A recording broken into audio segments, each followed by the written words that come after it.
argument that they always do. And they have the same advantage as us who gets points. Curious about it. They used to do that.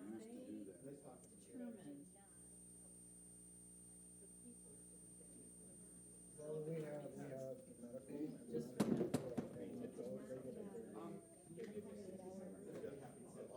That's awesome. Did they update that today? Yeah. It says it. It says it today. It only did today.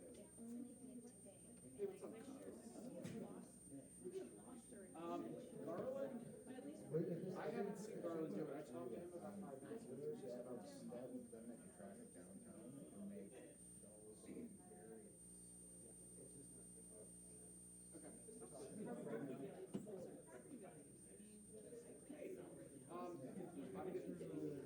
Because I do like the economic impact numbers for those. How many picks you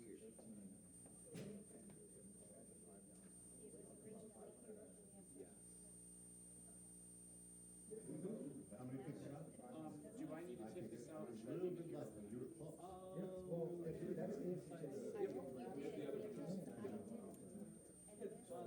We had the.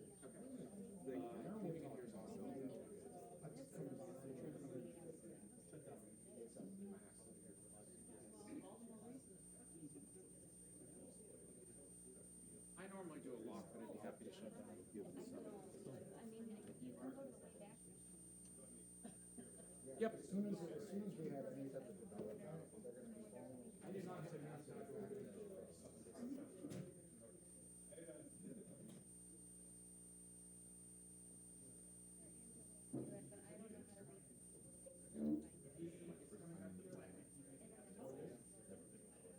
I was all behind zones.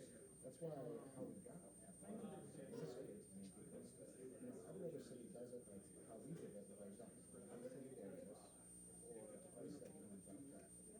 Ours all has large because of special people campaign money and stuff like that. And that's all. So like that's how that happened, and we had a chance to fix it. So I'm gonna get up and speak for the first time since. So I came up here and I proposed 5%.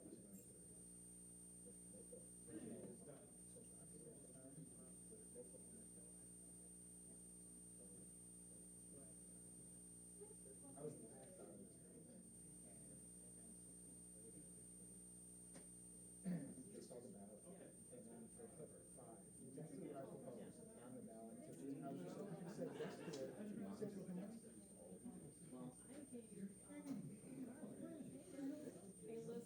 Anybody? Oh, thank you. Thank you. You just got done slicking it all up. Yeah. Hold on. Friends? What's up? I'm here for you, so you back here. And for the city.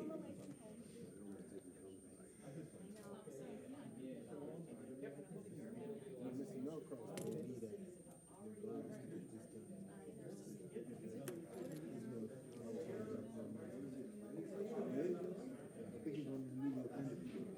Scared of So there was 2 new plans. No, there were 5, using 7. So I added 7, so that would happen earlier this month. Doesn't happen.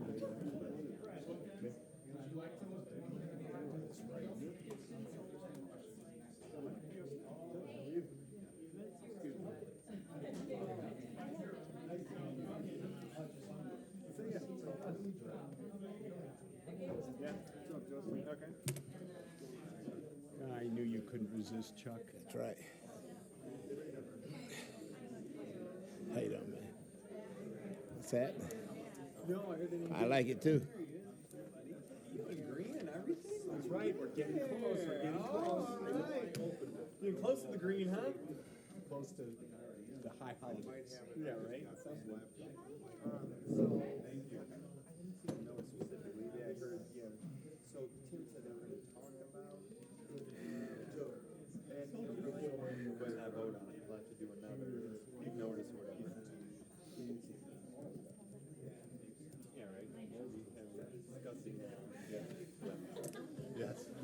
Duvall. Hey, Chuck. This the sign Yeah, sheet? yeah. How you doing, Chuck? Good to see you. Justin, didn't ask us. Yeah, it's been a minute. Yeah. You don't know my name, but it's okay. No, It's I remember the first time I see your son more. I know. Oh, yeah. How's your dad doing? He's real good, real good. Tell him I said hello. Don't. It's Mom's birthday today, so yeah. Really? Oh, no, dude. I know, So right? Yeah. your dad's okay? Yeah. You're still in town or whatever. Yeah, we're still local. We still live in Oregon and stuff. Nice. I always think of your dad all the time. Oh, good. And then when I see you, I say, wait a second. That's a Damascus. Funny. Yeah. Small world. Yeah, right. How far back we go is unbelievable. Right? Yeah. Back when it used to be his district and everything. Yeah. All that good stuff. Yeah. Tell him I said hello. I will. Go back to work. Everything good with you though? Everything's fine. I'm just voicing my opinion, that's all. For everybody. Yeah, exactly. For everybody. It's not just one thing, it's for everybody. Yeah. You have to move forward. Yeah, it's gumming everything up on all sorts of levels. Yeah. We have to move, the city has to move forward. Not just this dispensary. Yeah, everything exactly. And this is how It's government. gotta start somewhere. Yeah. Well, good luck to you. Yeah, thanks likewise. For sure. Yeah.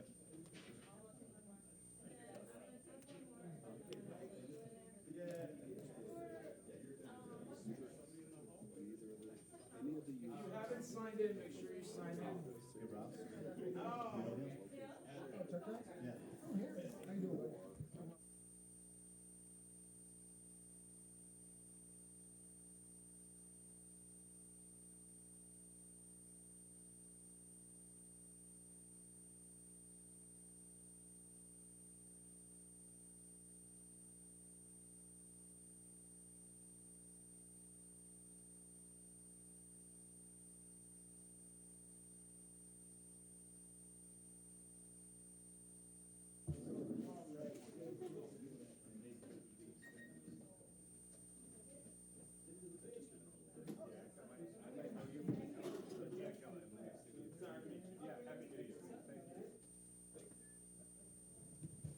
If you have not signed in, please sign in on the yellow sheet at the back of the room, and the agendas are also located back there as well. Thank you.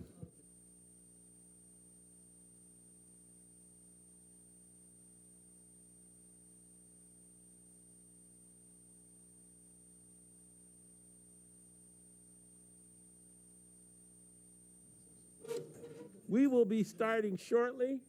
I'm diving for my cell phone right now so I can silence it. And I ask that you do the same.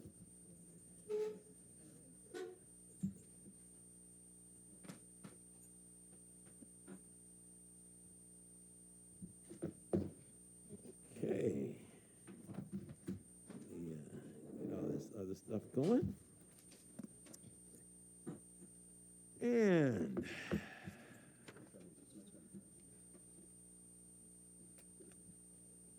I have this big package here. So, with that, I will call the meeting to order. And we'll start off with a roll call. Okay. Duvall. Present. McGinnis. Present. Shepherd. Northcross. Present. Parlov. Absent. She has excused her absence out of town this evening. Johnson? Present. Henley? Okay.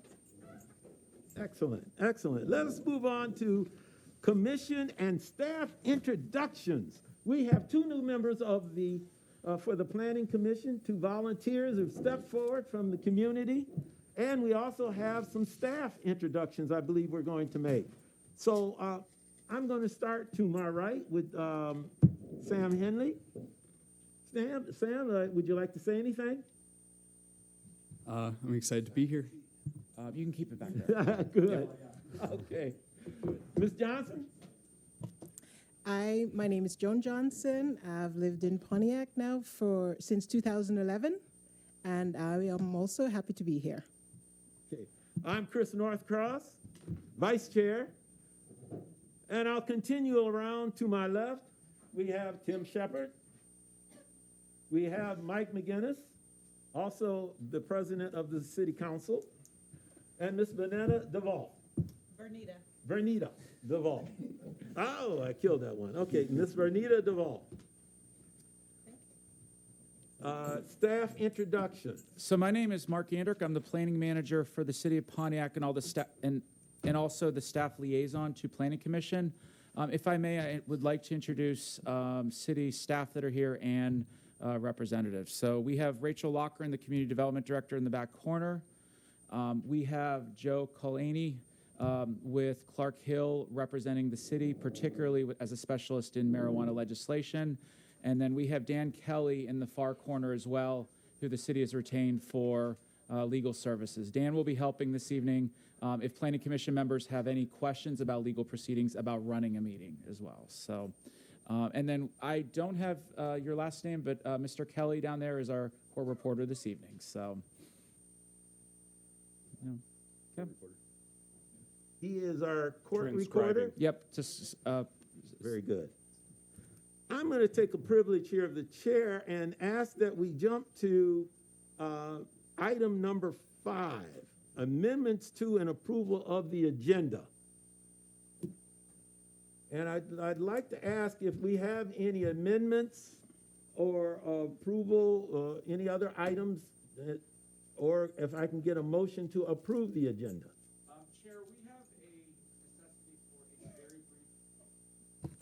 Chair, we have a necessity for a very brief closed session regarding a legal matter. I've prepared a motion for you this evening, and that closed session would happen next door in the executive room. So, Mr. Kalani, is there anything we need to add to that? Other than the proposed microphone. Yes, the motion before you would be to motion to proceed in closed session pursuant to the Section 8H of the Open Meetings Act to review the confidential legal opinion of counsel. Okay, okay. So this requires a roll call vote. After the motion, I'll be happy to entertain that. Okay, well, I would like to put that at as item. We're going to make. See, right now we've made. By my privilege, if you allow me, we've made the item number 5 has become item number 3. Okay, and then we are talking a closed session, a motion to go into closed session. We can add that in as item number. We can add that in as item number 5.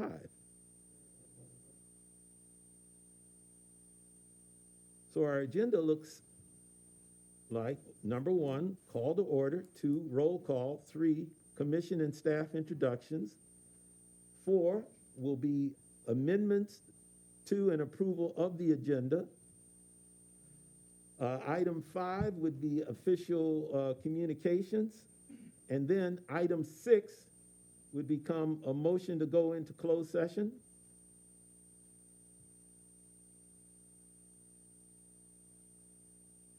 And then all of the other following motions, 6 through 12, 13 will will increment by 1. So 6 becomes 7, 7 becomes 8, 8 becomes 9, 9 becomes 10, 11, 10 becomes 11, 11 becomes 12, 12 becomes 13, and 13 becomes 14.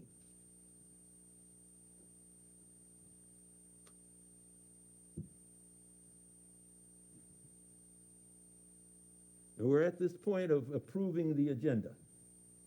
May I have a motion? I make a motion to approve the agenda.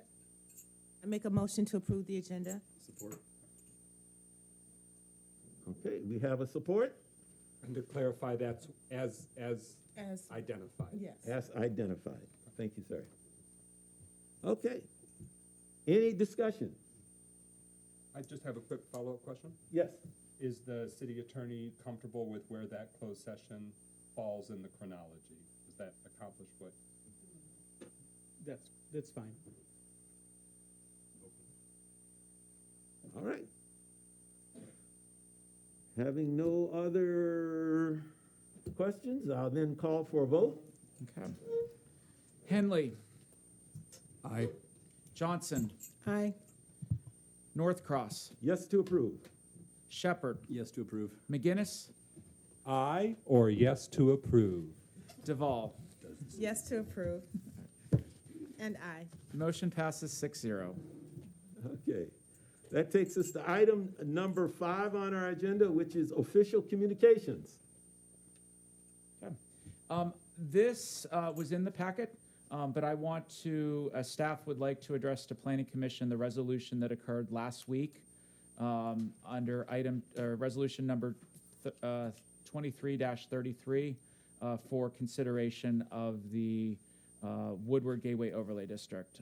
Really, there's no discussion items for this under this item. It can be discussed under the public hearing this evening. So this is just acknowledgement of City Council's resolution. Okay. That brings us to item number 6, motion to go into closed meeting.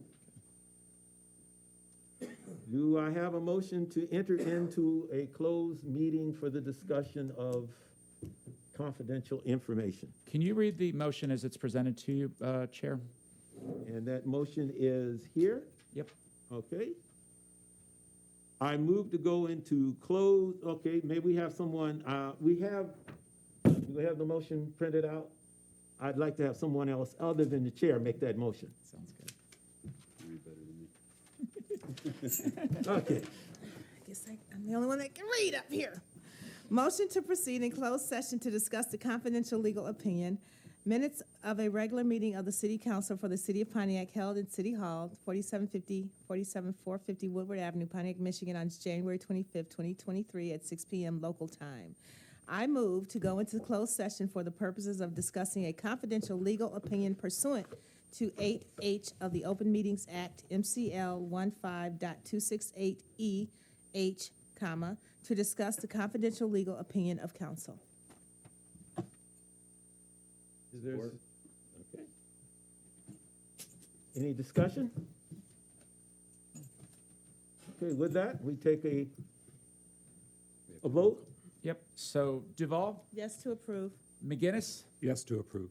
Shepherd, Yes to approve. Northcross, Yes to approve. Johnson, Yes to approve. Henley. Yes to approve. 6-0. Okay. With that, we'll move into closed session Mark time. At 6:13 Okay, PM. yeah, thank you. at 6:13 p.m. And for members of the audience, make sure you've signed into the yellow sheet at the back of the room. Thank you. We have a signage.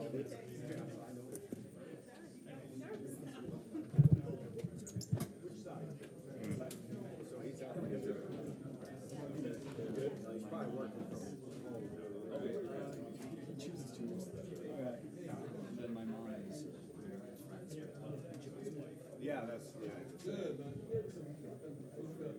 So you'll be an old hand. Pretty soon, right? Sure.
headways with the labor union. They're saying that they don't have to, push it, they don't have to have the high school diploma, they don't have to have the GED, they can put them work. And that's true. We should. I didn't know that, I didn't realize that it was required to have high school or GED. They encourage them to go ahead and get them, but they'll put them to work. Still gotta be prepped. So I don't know where, I don't know what they might have is, trying to prep them for something.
We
know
But she is.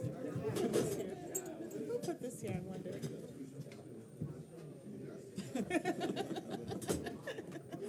I wonder. What's that? I got a note. Oh. So the house that burned down was the Fitzgerald house? I bet it was Blair. What is that? Fitzgerald's house, it's no longer there. I wish I had gotten this. Now, Mr. Attorney, correct me if I'm wrong, but I believe I have to entertain a motion to come out of closed session? I will entertain a motion to come out of closed session. Support? I make the motion that the committee comes out, planning commission comes back into open session. We can't hear for transcription. I'd like to make the motion that the planning commission come back into open session from closed session. Do I have a second? Second. Any discussion? Hearing none. Shall we take a roll call? Shepherd. Yes to approve? McGinnis. Yes to approve. Duvall. Yes to approve. Henley. Yes to approve? Johnson. Yes to approve. Northcross. Yes to approve.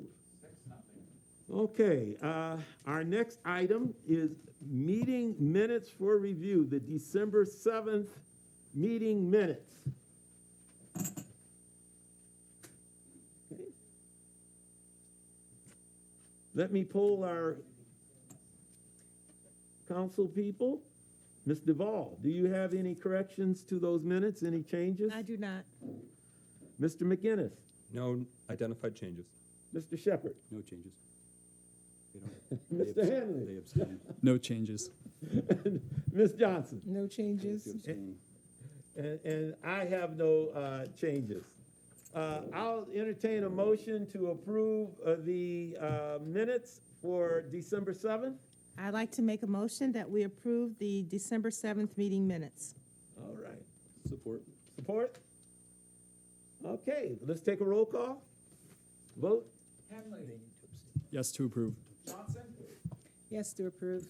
Northcross. They weren't here. Yes to approve. Shepherd. Yes to approve. McGinnis. Yes to approve. Duvall. Yes to approve. 6-0 approved. Chair, if I may, please, I'd like to ask to be recused from the overlay vote. I do have property in the downtown area. I have 2 tenants. I'm not involved in any licenses, but I do have 2 tenants that are involved in licenses, so I'm going to ask to be recused from this. Thank you, thank you. I'd like to make a motion to accept the recusal of Mr. Shepherd from discussion and vote regarding the adult use marijuana issue. Support. Support. Support. And support. All right. Okay, with that, we'll take a vote. All right. Duvall. Yes to approve. McGinnis. Yes to approve. Shepherd. You want me voting on that? You, I don't you know, can I'm asking recuse you. yourself. Yeah, abstain. Yep. Abstain. Recused. Abstain. Northcross. Yes to approve. Johnson. Yes to approve. Henley. Yes to approve. All right. That is 5-0 with 1 abstention. Okay. Let me say before, well, yes, let me say beforehand that we will not, as a commission, take action in terms of a formal recommendation on the adult marijuana ordinance this evening. However, we will still hold the public hearing, and in doing so, your comments tonight become a matter of record and therefore move to the city council. We ask your working with us, and we know you've come out in this snowstorm, and we do want to get your comments, although we're not going to take action on this ordinance this evening. Okay? And with that, I'd like to move to special presentations. Yep. Good evening, Planning Commission, members of the public. I have a small presentation tonight just describing the text amendments in its current form. We are going to be describing the Woodward as it relates to this, although tonight Woodward is not part of this ordinance that was presented to Planning Commission in the packet this week. So these are zoning text amendments. The city requests consideration of these text amendments to incorporate adult use marijuana regulations into our zoning code. This is a just laundry list of the certain sections that relate. There's a lot of sections that are on here, but I just wanted to highlight the fact that a lot of these are because we are renaming a couple of the tables, and so it's more administrative than it is substantive. But I'm going to highlight what these zoning text amendments are. But before getting to that, I wanted to describe a timeline this evening of where Planning Commission is at with these amendments and what the process is. So on December 7th, there was an informational session held where it was just reviewing a draft of the minutes, of the ordinance at that time. There was no public hearing, but it was a chance to ask questions and provide feedback for Planning Commission members to staff. The original public hearing for this was scheduled for January 4th. Unfortunately, there was a lack of quorum that evening, so the meeting had to be canceled and rescheduled, and that was rescheduled and noticed for this evening, January 25th, and this includes for the 3 overlay districts. If there was a vote tonight, obviously the chair has shared that there will not be. City Council could set the public hearing at the next meeting, and then they would also have a public hearing at that level for adoption of the ordinance change. Now, as mentioned earlier in this meeting, City Council passed Resolution 23-33. I apologize, it says 22. It's 23-33 on January 17th, asking Planning Commission to consider the Woodward Gateway Overlay District. Because the proposed plans on January 4th, when we advertised for this public hearing tonight, only included the existing overlay districts, such as the Downtown Overlay District, the Walden Overlay District, and the Cesar E. Chavez Overlay District. A zoning map amendment, also known as a rezoning, public notice was not submitted to this publication request to the Oakland Press for publication on Tuesday, January 10th, satisfying the 15-day notice. With the Woodward area, there is a 15-day notice that we would need to make for a rezoning in addition to a text amendment. Mr. Kelly, as our attorney, do you have anything additional to say to that for Planning Commission or the public this evening for the proceedings as we move forward? No. When this matter is brought back to the Planning Commission, there will be another full-blown public hearing that includes the Woodward district. Okay, thank you. And any other considerations the Planning Commission might add. Okay, thank you. So just to highlight what is in the text amendments, these amendments allow for 9 items up here, from consumption lounges, grower facilities, Class A micro businesses, processors, retail, social equity retailers, safety compliance facilities, secure transporters, and temporary marijuana events.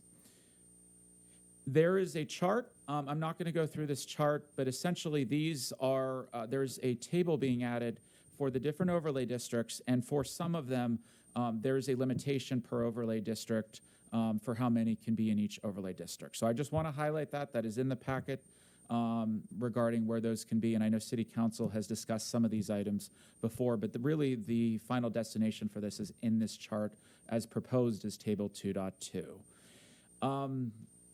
Going through, I just wanted to highlight some of the restrictions you saw in that last table. Consumption lounges are really restricted to the Downtown Overlay District only. Temporary marijuana events are also restricted to the Downtown Overlay District only. Growers, processors, safety compliance, and secure transporters are restricted to the other 2 overlay districts, known as Walden Boulevard and the Cesar E. Chavez overlay districts. All uses on that chart require a special exception except for temporary marijuana ordinances, or temporary marijuana events, I'm sorry. So as part of this legislation, there's proposed a proximity for any location for a license approved, it says medical, adult use marijuana facility by the state of Michigan. City Pontiac will have more than 1,000 feet from a public or private school, more than 500 feet from a commercial child care center, a public park with playground equipment, and more than 500 feet from a tax-exempt religious institution in only the Cesar E. Chavez and Walden Boulevard overlay districts. As part of the downtown overlay district, as you may be aware, there is a close proximity of all land uses, including residential, commercial, religious institutions, and other uses. And so a 500-foot buffer is not realistic for in that area, just because that area is designed as a mixed-use district, and it's designed for compatible uses to be near each other. So I wanted to highlight what a special exception permit is. I know this was discussed as part of medical marijuana, but these are also known as special land uses from the State of Michigan Zoning Enabling Act. They're classified as having unique characteristics where Planning Commission reviews a site plan with consideration of the impact to the surrounding neighborhood. Planning Commission's review and decision relates to the impact on whether a site is suitable for that use. Additional site requirements may be considered as a condition of approval to mitigate the impact to surrounding neighborhoods. And as a timing perspective, special exception permit applications may be reviewed at the same meeting at Planning Commission as a preliminary site plan would be. So while it's an additional application, should not increase the time. So just to highlight the overlay districts, this is the Walden Boulevard overlay district that was shared in the medical marijuana. There is no change to this map. Just highlighting the locations that would be permitted to apply for this district. Number 2 is the Cesar E. Chavez district. And again, you can look into a little bit more detail on this packet. I just wanted to highlight the areas in green that would be part of this overlay district. And then number 3 is the downtown overlay district. And just to clarify, it is sometimes known as the C2 overlay district. There are 2 alternate zoning districts, parcels that have different zoning districts, but it is the downtown overlay district, and it is anything inside the loop of Woodward Avenue, as you see on the map there. And again, this is no change from the medical marijuana legislation that was passed several years ago. So really the goals of the overlay district, initially where staff is at, and this may change as we review and incorporate Woodward in the future into proposed legislation, but it is identical to the medical marijuana overlay districts, the 3 that were outlaid. The downtown overlay district is an existing mixed-use area and a business hub of the community. For the Walden Boulevard and Cesar Chavez overlay districts, these corridors were chosen because the base zoning of these corridors, C3 and MP1, along these corridors are a little bit more intense than commercial land uses elsewhere in the city. There are other criteria along with that, but that was some of the overarching themes. Now, in addition to that, I just want to introduce caregivers. There is some legislation proposed in here. The state of Michigan currently allows caregivers to grow for others up to 12 plants per person and for up to 6 people, which may include the caregiver. So, and this defers to state legislation. Now, growing for yourself only within the state of Michigan does not classify as a caregiver, and I do want to separate that notion. But the city has an interest in promoting this ordinance and the businesses that are applying for it for the 9 types of marijuana businesses, and restriction of caregivers may assist in making sure that these are viable uses within the city. So the proposal only allows caregivers in 2 zoning districts, light manufacturing M1 and light manufacturing industrial park manufacturing IP1, and prohibits in other commercial and residential zoning districts. And again, this does not classify if you're growing for only yourself. So I just want to introduce again Woodward Overlay District. I mentioned this before, but because it requires a 15-day notice for a public hearing, really this evening we cannot go forward with the final public hearing and a recommendation from Planning Commission. So while Planning Commission could recommend the existing ordinance, as legal, as our chair has shared, it looks like that there will be no vote this evening regarding this, and there will be a future public hearing. So, and then this is the overlay district as prepared for consideration. Again, not this evening, but this is currently what City Council, this is a map just showing what City Council had directed Planning Commission to consider. The upper limits of that green area is Auburn and Orchard Lake, and that extends all the way down to South Boulevard. Any property except for M1 Concourse, the M1 Concourse and the residential zone properties, those are the only properties not included that are abutting Woodward Avenue on this map. No properties that are not abutting Woodward are included on this map, if that's a clear differentiation. So, staff did make a recommendation. I'm not going to go through that this evening, considering what has been shared.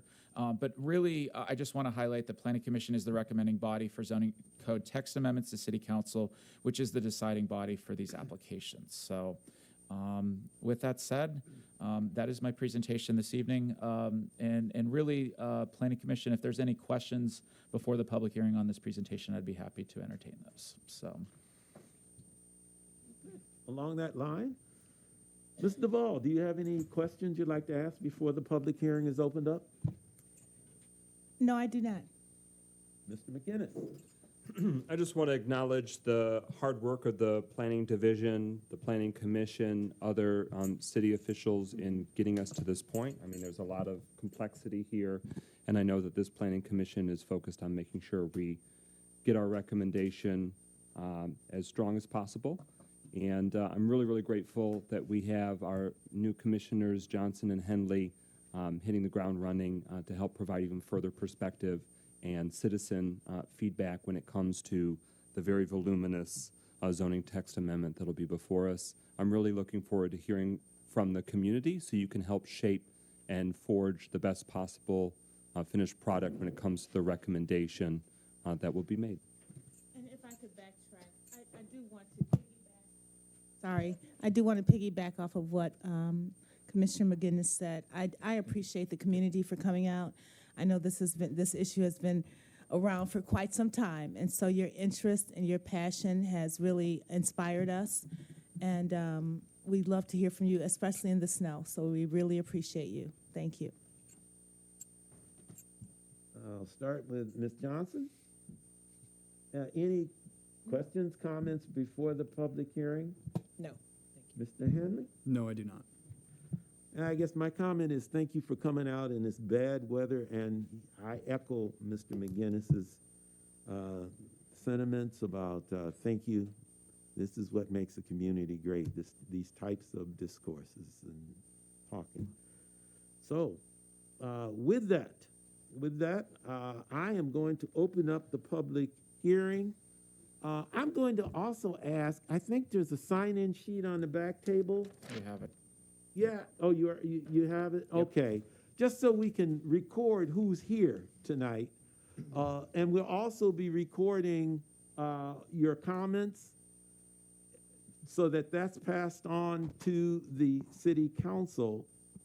Given that we ask that you use the podium in the back, speak into the microphone, state your name, your address, and then your comments. We're going to give everyone 3 minutes initially. 3 minutes. We're not going to answer any questions until after the public hearing. So we'll be noting what your questions are as you ask them. And then at the close of the public hearing, we will do our best to answer those questions. We want to do this to make sure that everyone gets a chance to go through. I suggest, and if my fellow commissioners agree, I suggest that everyone, if needed, gets 2 rounds, 2 3-minute rounds if they need, but not at the same time. It would be after we've completed the first round of everyone speaking, then if there's a second round where you need to make a comment, we'll entertain that. But both of those being limited for 3 minutes, because we are interested in hearing your comments and your thoughts. So with that, I'm going to open up this public hearing now. And again, if you have a comment that you'd like to make, speak at the podium, speak into the mic, give us your name, your address, and your comments. I randomly let people go up to the podium because everyone signed in may not speak tonight. And please, address your comments to me. Planning Commission. The entire commission. Or me as the chair of the Planning Commission. That public hearing was opened at The public hearing was open at 7:06 PM for the record.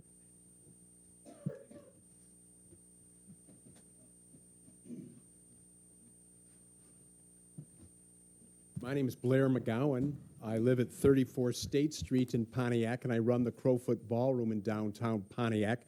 I would like to address my comments specifically to the two new board members, Ms. Johnson and Mr. Henley. Mr. McGowan, if I may interrupt, your time has not started, and I just want to remind the chair to start the timer. So I apologize for interrupting, but you will get your full time. Thank you. We've been downtown since 1988. And during that time, we've seen good things and bad things happen. And there have been dozens. I'd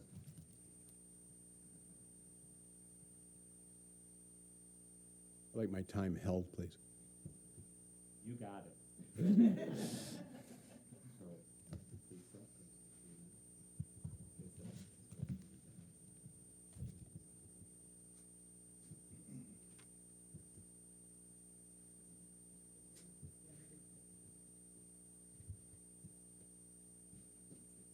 Thank you. Thank you. Ms. Johnson and Mr. Henley. Over the years, there's been dozens of very expensive, well-done design plans for putting Pontiac back in the place it was 50 years ago. And typically, these plans focus on downtown, because downtown is what makes or breaks a city. When large companies focus on coming to a city, they visit the downtown, and they make a decision based on the downtown. And that decision creates tax base, it creates new business. If the downtown isn't working, it's a huge negative detriment for a company to come into that community. So these plans have focused on downtown. They have not focused on the gateways. They have not focused on South Woodward. They've focused on downtown. What can we do to build downtown? And we have today a catalyst, a potential catalyst, and that is these high-volume cannabis stores. Some cannabis stores in Michigan have as many as 400 customers per day. And what we're afraid of is that by giving a positive recommendation to the South Woodward location, people from Bloomfield Hills will come in, put their toe across the border into Pontiac, grab their weed, and take back off. They're never going to come downtown and see the marquee at the Strand Theater. They're never going to see the Fillmore 13 as a place to come back and eat on Friday night. They're not going to see the Farmers Market. They're not going to see the world-famous Crowfoot Ballroom. They're not going to see the new Phoenix Center. It's a great opportunity to not have these businesses on South Woodward, but to put this, just to eliminate it. We already have some 26 potential recreational marijuana stores. We don't need 3 more. We have a higher density of potential marijuana stores than we have liquor stores. Liquor stores in Michigan are 1 per about 5,000 people. If we have all 29 retail operations here, we'll have 1 operation for every 2,000 citizens of Pontiac. So we don't need more, but we need to concentrate them to the extent possible so people will come into Pontiac and not just stick their toe in and leave. So that's my comment. And the decisions you make are going to affect us for 20 and 30 and 40 and 50 years. And we hope you'll help us build the downtown into what it can be. Thank you.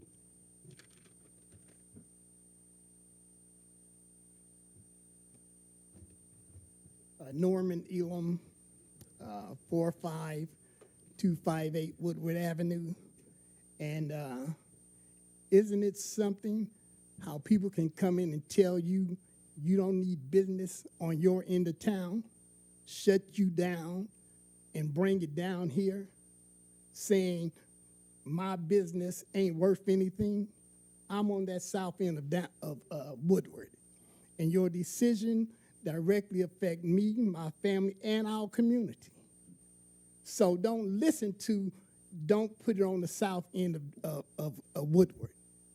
Put it in the south part of Woodward and let downtown generate something to make people come down there. You mean to tell me all these dispensaries or whatever is going to make me come downtown? No, downtown, put together some things that'll bring us down there. not weed where you have the Strand, which is a nice place. Now you want us to get high down there. And so many times, and what we've seen and heard down there, is a whole lot of degradation and stuff going on down there in the alleys and things. So now you want me to get high downtown, expose myself with somebody else, and then say, this is what I want downtown. No, I don't want that downtown. If it's going to be somewhere, don't even have it. Not downtown. What you do is generate some things that will bring us downtown. And don't keep telling me, don't have it here, don't have it there. Your business ain't worth more than mine. And that's my thought. And I put in asked the planning commission, all that overlay and all this stuff, I didn't quite understand that. I'm saying, until it get back to you guys or wherever it goes, please consider Pontiac. And I mean, when I say Pontiac, person who live here, who work here, who has their business here, not somebody who put a business here just for this particular item or just done something to say, I'm Pontiac. You ain't Pontiac. You're here to come and take from Pontiac. I'm Pontiac. And I bet you anything, people that's downtown hasn't done anything to uplift the community that's around them. We have community involvement and things like that. So in the time that it come back to you or go to council, wherever, consider our south end of Pontiac.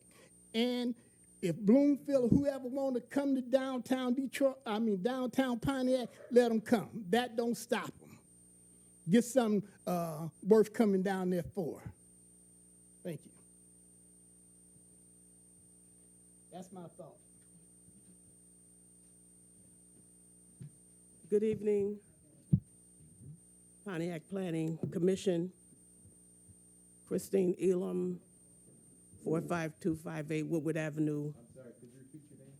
Christine Elam, 45258 Woodward, in the beautiful city of Pontiac.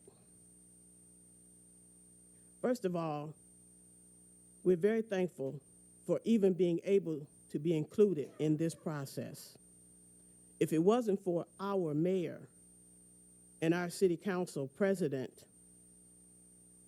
Mr. McGinnis, who somewhat spearheaded us being able to even be at this part, we would not be able to be afforded the participation of this new wave of business coming to our city.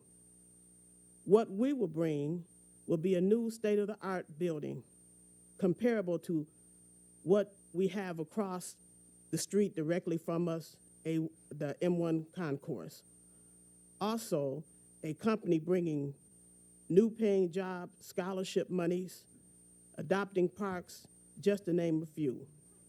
And is willing to work along with whatever specifications that the city of Pontiac is requiring. There's absolutely no way possible that we were going to disappoint our city. Yes, we love our city. We love our Pontiac residents. We've been in business for a long time, about 47 years there at the Elam Brothers restaurant. We've made families happy. We've brought in young people who are able to work, perhaps coming from large families, and they just wanted maybe a pair of tennis shoes. They want to look like some of the other kids that they went to school with. We've helped our community. We've helped our senior citizens, sometimes coming into the restaurant, forgetting their debit cards or what have you. We've been an asset. We want to continue to be that. And we are afforded this opportunity, and we want to take that opportunity just to be part of the new wave that's coming into our city. And we're very happy about it. And we're very happy that our Pontiac City Council even included us, giving us a chance to be a participant of it. And we thank you so much for that.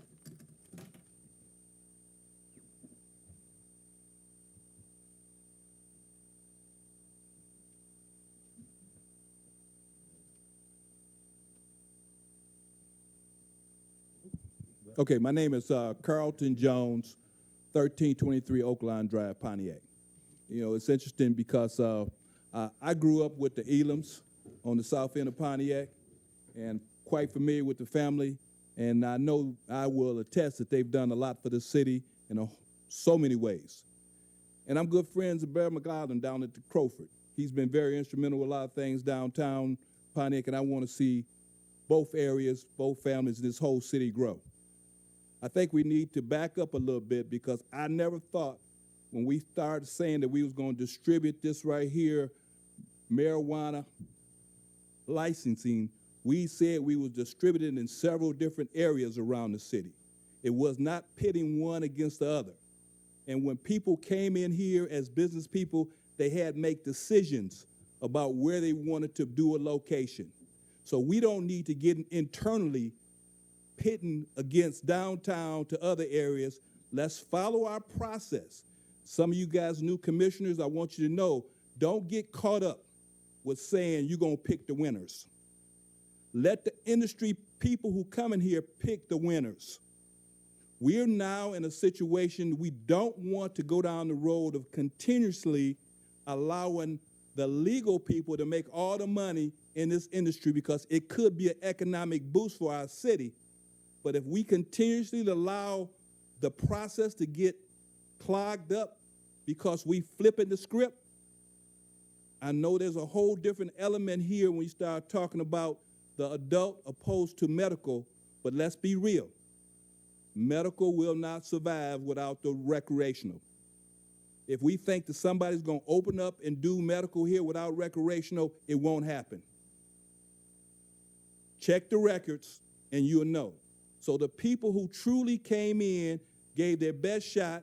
I was asked by one of the companies to say, we want to help the city with workforce development, because that's what you do, Carlton. And they have came full circle and stood up and say, we wanted to be in the non-overlay area, and we're going to contribute to helping the city with workforce development. And that is also including how we can include a lot of seniors, especially on the south end with the Bowen Senior Citizen. We want to be able to see how we can really make an impact. So that's why I speak loudly, because I checked them out. I thoroughly understand this is not no hodgepodge operation, and it could be a benefit, but let's don't try to pick the winners through our rules and regulations that's going to eliminate people that won't do nothing but bring more lawsuits on the city. Let the industry people pick the winners. Thank you.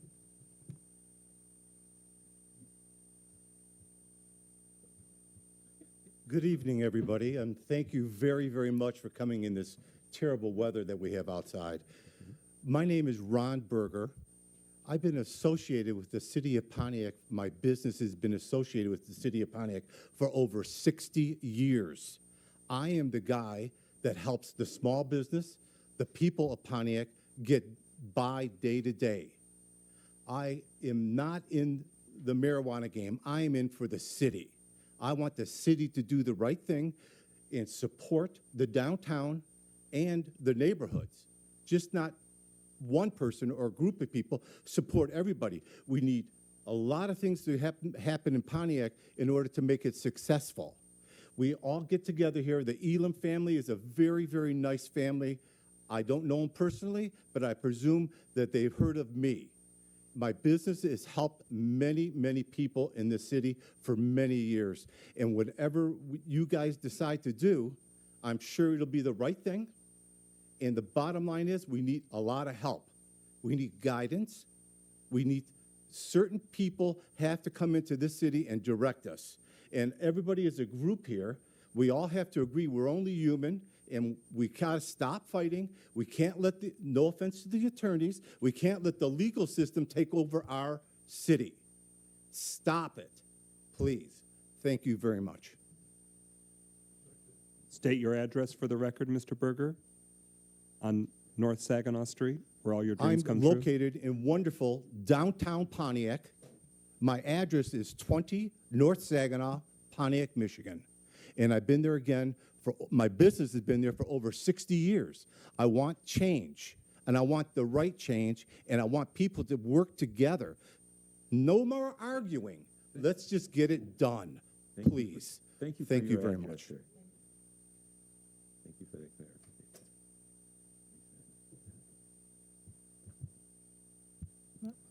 Good evening, Honorable Planning Commission. My name is Julia Ruffin. I'm a neighbor. I live here. I live at 239 West Pike. I'm concerned about certain aspects of, what we're going to be discussing tonight, and some of the things that are that I'm concerned about include with the businesses and the new industry that's coming into our community, making sure that we are up for the task, that we have our policies and things in place to make certain that we are able to move with the new industry, however it moves, and make sure that we're protecting the interests of the community as well as the business and everyone else. I'm concerned about the lighting of some of these structures that may be going up if we move forward with some of the businesses. Making sure that the lighting at these some of these businesses will not be obstructive and cause a nuisance for the neighborhood and the homes, as well as signage. Making sure the signage doesn't look unappealing or obtrusive. Making sure that whatever's decided that when you build these, because I was reading something about Huron Street and having them on the north and the south of Huron. That they're spread out, that they're not creating a thoroughfare of these businesses next to each other, where it looks doesn't look proper. Making sure that we don't have parking issues in the neighborhoods.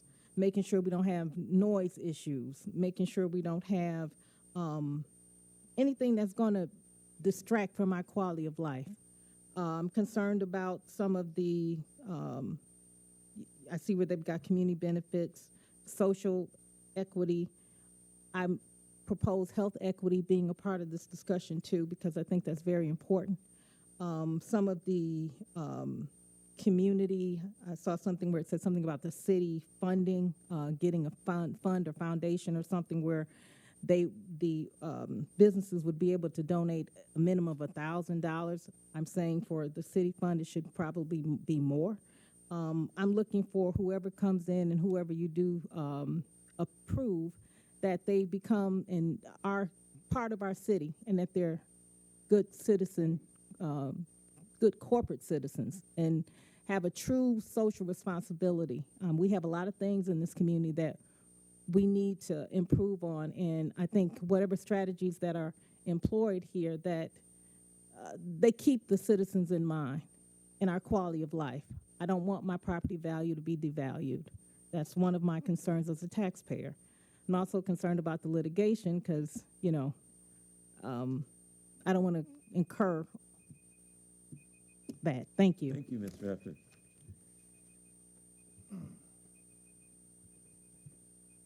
Hello, my name is Robert Hines, 21. I live at 21 North Saginaw. I'm gonna wait for that to stop.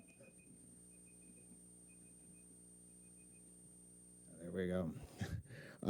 My home address is 21 Saginaw, North Saginaw. I also own 123 North Saginaw. I am part of the Wellflower Group, who is one of the medical permit holders. I've been here from the beginning, the very beginning. The first time I was at this podium, I proposed to City Council, 5 dispensaries and with some sort of local ownership benefit.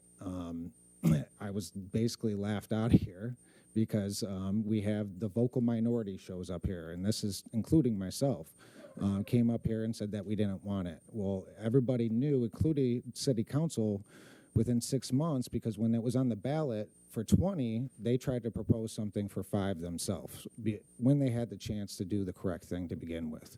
When we went to zoning, I think, we did the right thing. We did the right thing around the current zones where they usually go to high seas or industrial areas that are dilapidated, that need revitalization. And I think a couple of those, fit that narrative. And then also, places that you want to drive traffic to. I do economic numbers for our company, and you do numbers that have, if the current zone's set, and we're not talking about the new proposed ones, you can't do numbers that give us less than 400 new people walking around downtown every day.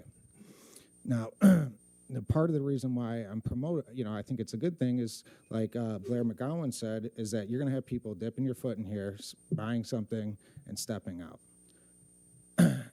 having said all that, I understand why the at-large came in play, the non-overlay, because we had 20 medical to give out, and we couldn't put 20 in 3 zones. I didn't like it, but I understood it. What we're proposing now is putting around a zone around 2 of those medical. What about the other 3? So I'm not an attorney, but I know a good argument when I see one. We're putting a zone around 2 medicals and then saying the other 3 are out of luck.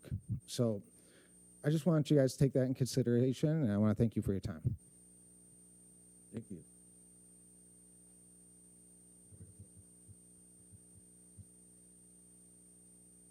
Good evening to the respective leadership. It's an honor, pleasure, and privilege for me to stand before you. I'm here, I'm a product of this community. This community means everything to me. I look in front of me and I see a number of individuals that's in leadership. They were given leadership because the people entrust that. See, Mr. Northcross, highly respect everything that you've done. I see my councilman in District 7, Mr. Mike McGinnis, Ms. Vanita Duvall. I'm calling these names out because these are individuals that I've served alongside. I've seen the commitment that you have. And I'm saying this to say that I do trust and value that you do not take this lightly. And my name is Roland Elam. My address is 63 Lorraine Court. It's 3 generations of my family that sit here today. Again, we've been so grateful, and we've been giving and doing so much, and we want to do so much more. I have a cousin that's sitting here. She graduated from Pontiac Northern. I graduated from Pontiac Central, so you know we have to be family and love one another, right? But she's not only done that, she's a graduate of Oakland University. I have 3 children, a daughter that has a degree from Michigan State and also a master's degree from the U of D. I have a daughter that will be graduating this spring, graduating from Oakland University. I have a son that he at Oakland University currently. They're products of this community. I own a business on the east side. We believe in giving back. We just need the opportunity. And it's not us against them. We're not here against downtown. I believe in downtown Pontiac. But I believe in what we're doing as well. And we're asking you to support us, not as an Elam family, but as a community, as people that we've been born here, we invest here, we give here, we support. I've served in elected positions, so I understand. And I want to feel that this vote or the task you've been charged with, that you really do consider the investment you're making in citizens in this community that continue to invest and really haven't asked for anything but been supportive. So I'm just asking you to consider that. Again, I thank you for your time.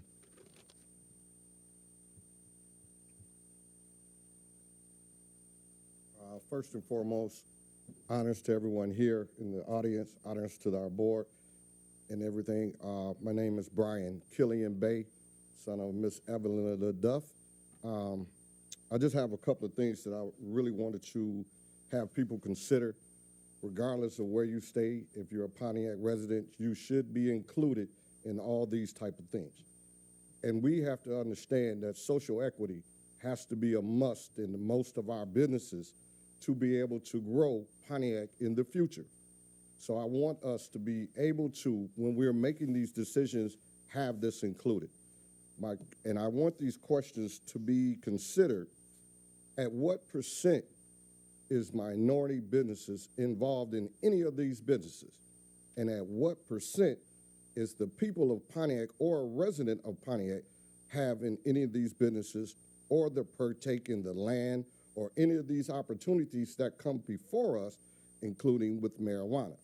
We can bicker back and forth, who's this, who's that, but at the end of the day, if we're for Pontiac, we have to understand we must put us first, not you first, not the position first, not titles, us first as a city, and say, hey, are these things conducive to move us in the future collectively? I don't care if you black, white, colored, whatever you want to be called.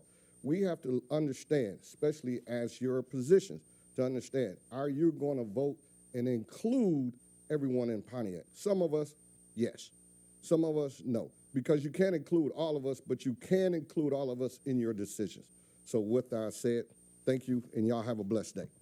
And could you please share your address? We're required with public hearings to note that. No problem. Brian Killian Bay, 32 Mary Day.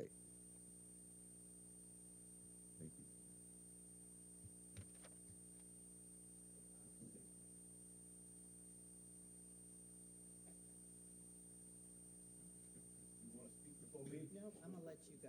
Well, I'll tell you what. My name is Chuck Johnson. I'm at 21 North Paddock Road here in the city of Pontiac. I want to first start by thanking, applauding Tim Shepard for recusing himself from voting in this issue of this matter. I also want to say, and I applaud the Elam family for their endeavor and their need and want to be a part of this marijuana industry and having the ability and the encouragement to do what they do on a daily basis. They have a group of family folks over here. If downtown Pontiac is going to survive, listen to me good, marijuana is not going to be the answer. Bringing that industry into the downtown area is not going to bring what they need most, and that's people. People walking and moving around in the downtown area. Secondly, nobody is going to come to the downtown area, especially during the summer months, to see young men and women half naked on the streets of Pontiac, flirting around and doing this, that, and the other. That's not going to happen. Responsible people don't want to come to a town where that kind of activity goes on. If this downtown of Pontiac, that I'm very proud to speak of, and I'm also proud that the owner of the pawn shop came here and spoke, because he's been there forever. He knows what downtown is like and has been. We cannot move downtown forward unless, I want you to hear me clear, unless we bring foot traffic and opportunities for that to happen. I've lobbied to our mayor, I've lobbied to our council on a couple of occasions in hopes that we would be able to bring entities from Oakland County into the city of Pontiac and locate them in the downtown area where they would be able to attract other foot traffic, and other businesses would certainly come to downtown. I don't want to belabor my point, but that's what it's going to take. Marijuana does not have the answer to how our downtown is going to grow or how this city is going to flourish. Thank you very much, and I'll wait until my next opportunity to speak.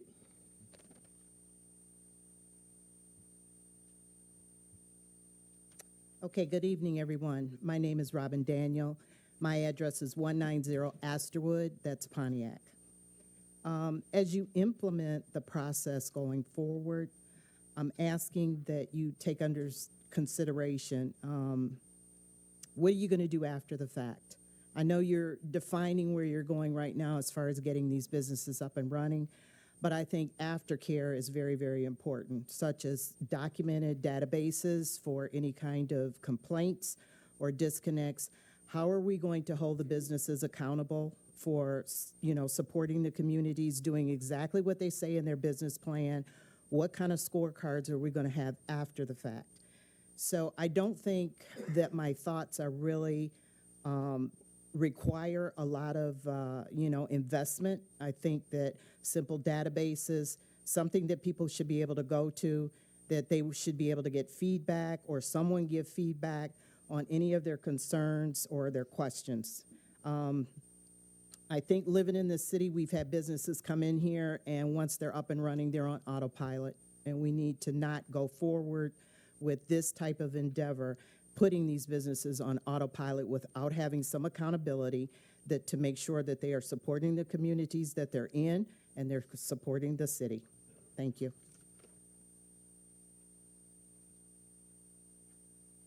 Joseph Aiello, 32411 Mound Road. Joseph Aiello, 32411 Mound Road. I want you guys to seriously think about the counts of the marijuana establishments that you have. Right now, you're looking at several overlays. And each of all those overlays, they're on or about 1 mile stretch in length of road. If you were to establish what the counts are now, 9 retail locations on or about in that 1 mile stretch, this would be the start of the end of the industry for Pontiac. Can you put 9 McDonald's on a 1 mile stretch? Which one of them would you attend? Which one would you pull in at night? We all have the same products. It's going to be Bay City and or Lansing all over again. If you look at Bay City, they had on or about what you're suggesting. 30 to 40% of them closed in the first year. Let's not rehash that. The 5 you originally said was risky for industry, but 5 was acceptable. You go anything further than that on each overlay, you're going to destroy it. Let McDonald's strive. Thank you.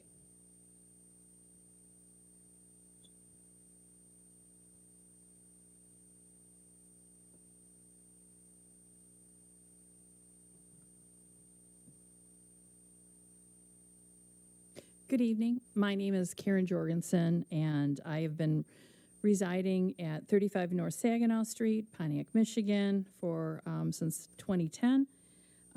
I own the building at 35 as well as 47 North Saginaw, which is Pontiac's little art theater and the Green Room Cafe. I'm very honored to be a resident of downtown Pontiac. I love the people of Pontiac, and I wanted to say that I moved here during emergency management when there was no streetlights on. My husband and I started the Canvas Pontiac and eventually had the support of the DIA, so we're very invested in the arts in Pontiac.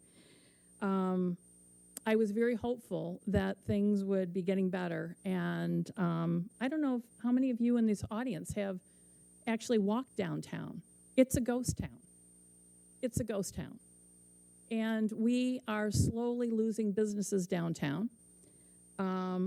We have been waiting over 5 years for a decision to be made, and I completely appreciate that this is a very, very big decision to be made.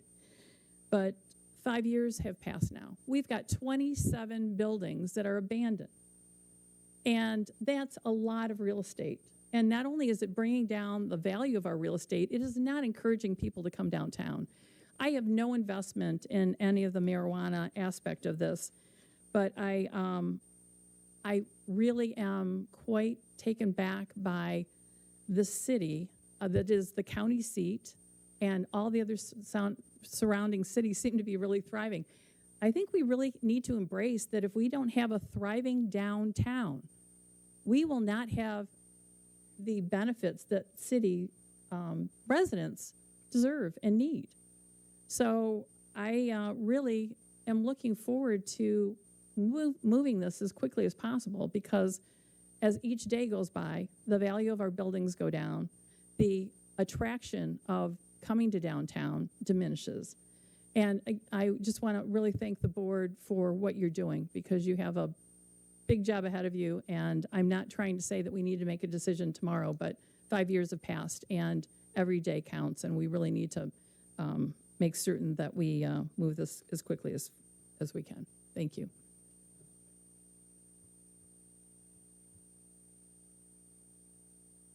Good evening. I'm Rosalind Northcross. I live at 168 Astorwood Street here in Pontiac. And as the previous speaker was concerned about downtown. I'm concerned about the neighborhoods, and I'm here to advocate for the neighborhoods. I've been a resident of Pontiac for over 50 years. When I looked at the ordinance, there are points awarded in the application process, 165 points total, but only 10 relates to how the business relates to the community. 10 out of 165. You can do the math. That sort of shows you how important neighborhoods are in how this ordinance hopefully will not be implemented. I'm not against the businesses coming, but I think we do need some protections for our neighborhoods. It says in the ordinance that in their plans that they should have communications with the neighborhood, and the operational word is should have in their application. So what happens if they don't have it in there? My other concern is once businesses are in place, how are they going to be monitored? Currently, we have where if you have potholes and things, you can report it. I never get responses from that.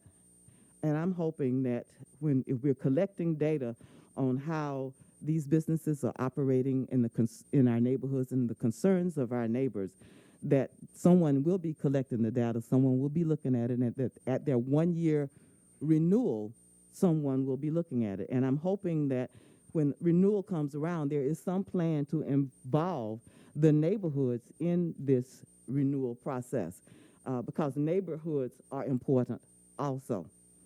And my last concern is there is wordage about neighborhood organizations, and I don't see a definition anywhere in the document as to what constitutes a neighborhood organization. Is it two people sitting on their front porch talking? Is it an organization that's registered with the city? What constitutes a neighborhood organization, especially if this is going to be the conduit that these businesses are going to share information with the community, collect information, collaborate with those communities on how they're going to improve those neighborhoods. Thank you.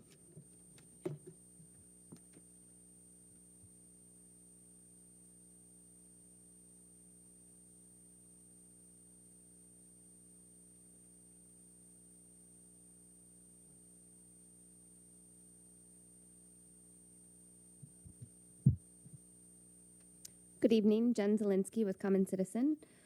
First, I would like to thank Mr. Shepard for his recusal and disclosing his conflict in voting here.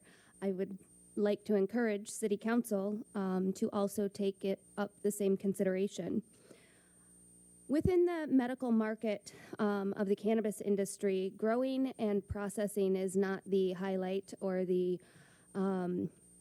top product for medical purposes. Medical sales in the state of Michigan topped out at about 13 million, while adult use sales topped out at about 221 million. So the demand for medical just plain isn't there. It's not a survivable business model. There's no excise tax share that comes with a medical retailer as there is with an adult retailer. So essentially what it feels like is happening is that the rug is being pulled out from the medical applicants that have stuck it out for 4+ years with the city of Pontiac, only to have the rug pulled out from underneath them. This change to the overlay feels a little bit like exclusionary zoning. It's only going to delay progress in both markets, potentially cause costly litigation for the city. And there are claims that allege or even in fact base claim that by excluding the Woodward overlay that it will bring business to the downtown district, that the Woodward overlay is going to be what drives that business into the downtown. Well, if you look at the average traffic daily counts that are posted by SEMCOG, the Woodward corridor along Woodward where the overlay exists, the average daily traffic count is 15,000. On Walden, it's 24,000. On Cesar Chavez, it's 26,000. So for a basis to exclude Woodward to use as an impetus to drive foot traffic into downtown, it seems that Cesar Chavez would be more of a target than the Woodward overlay. So I, for one, would truly like to understand why the city and the commission have decided to, in some manner, create some exclusionary zoning around the Woodward overlay district. Thank you. Ms. Linsky, your address, please? I'm with Common Citizen, 1507 Kalamazoo Avenue, Marshall, Michigan. Thank you. Hi, Larry Jasper, Omega Investments, 265 Marlboro, Bloomfield Hills, 6 blocks south of Pontiac. Just a little bit of knowledge about my family. My brother owns multiple properties in the city of Pontiac. My wife goes to multiple churches in the city of Pontiac. My son works in the city of Pontiac. I've been trying to develop the city of Pontiac for over a decade and been fighting corruption that exists in this area and throughout the Oakland County location for years. That being said, the fact that you're doing the Woodward overlay, it's fair, it's right. You have to give everybody the same opportunity. Business itself will compete against itself to make itself worthwhile or not. Downtown is not going to be blessed by marijuana usage is going to bring the people downtown. You need something more than that. I've mentioned this multiple times. I've set proposals, I've been in front of the council, and been in front of Pontiac for quite some time. What can be beneficial to the city of Pontiac is social justice for the taxpayer through green energy sources, water purification, and digital and data applications. And I think you've heard everybody talk about this one way or another here. How much energy do you think a farmer needs for marijuana plants? How much electrical? Why aren't we building that downtown? Why is that incorporated with the electrical and water systems already there, left by the manufacturing base, by the way? Phoenix Center is set up purposely for that. Right now, there's an underlying document that stops from disclosure of what's going on with some of the private investors involved in this community. Well, you can attach a little city franchise to it and provide social equity to every citizen in the city of Pontiac for that development, giving them a 10% equity ownership with the real estate and the energy sources that we can produce. The Biden bucks allow us about $37 million. We have another $25 million by MDOT. I'm already approved for the MDOT with the maglev transit commodity distribution system. It could go down from South Boulevard to United Wholesale Mortgage. That'd bring 8,000 people into downtown. You could connect that maglev to all the suppliers in the four different districts. Now you can provide electricity, water, digital, and telecommunications. This is all benefit and revenue to the city and the people. And being part of the partnership agreement and the master plan, it would actually bring revenue and dividends to every citizen, not just the people involved in business. So when you're considering the overlays districts, remember you have to be fair to the individuals, but if you want social justice, do it in a way that everybody wins. Thank you. Thank you,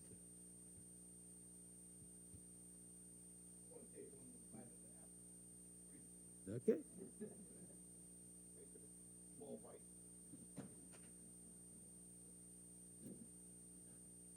Yeah, I'd give my name and address again. Please. Charles Johnson, Chuck Johnson, they call me, 21 North Paddock Road, Pontiac, Michigan.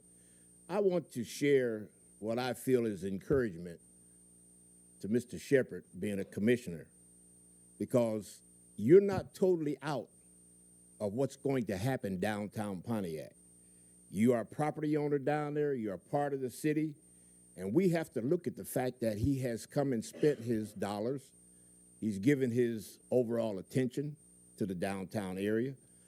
But what we want to, what I would think the encouragement you should have is that if you lobby the responsible people, which is the county executive, our mayor, the council, and whoever else, to help bring foot traffic, bring departments from the county into downtown Pontiac, this gives you the opportunity to then be a part of what you're trying to do in downtown Pontiac. And I applaud you for your effort for when you come to the city and did what you did. I also applaud this young lady right here because she has a thriving business, sort of thriving, but even be better.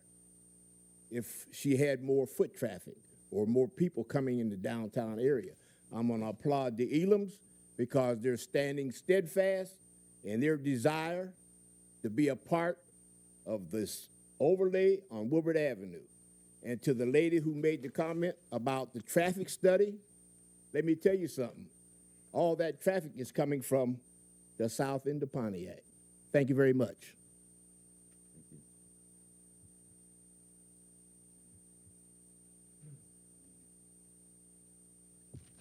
Carlton Jones again, 1323 Oakland Drive. I came down and I wanted to say that first time I got a chance to listen to our new planning manager. Mark, I think you cleared up a lot of things for me when you set the table for what we're going forward with. And I'm not confused with the role of the planning opposed to the city council. So I appreciate you all doing, especially new planners coming in to do the job. But I want to just make it clear that I understand it, and a whole lot of other citizens understand it, that your job is not to necessarily come in here and try to pick the winners and losers by what you do. Your job is to try to make it pleasing for our city and to proper zoning to protect neighborhoods, to protect the type of business you're setting up.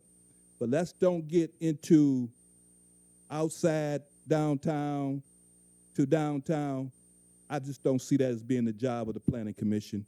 Really don't see that as the job of the City Council. But one thing I will say, City Council got a chance to revisit this after weeks and weeks of us coming down, and they decided 6-0 for all the ones who was voting that a Woodward overlay should be highly considered. And that was based upon a lot of citizen participation to say that's what we desire. So sometimes we can get caught up in our own personal feelings, but that's not really the role that I see that you all should be playing, and I'm going to respect the fact that you will do just that. Because I like downtown, I like to see it grow, but I do not think there's the role of the Planning Commission to try to see that that's the best thing for the city of Pontiac, when this whole endeavor was to make sure that it was spread out around the city. So I just want to just commend the Mark, because what I heard you saying, what you would be putting back before in the time frame, it cleared up a whole lot of the things that I had concerns about. And if it take us to take another 15 days to have another public hearing, let's do it that way and be about trying to do what we can do best for the city as a whole. Thank you.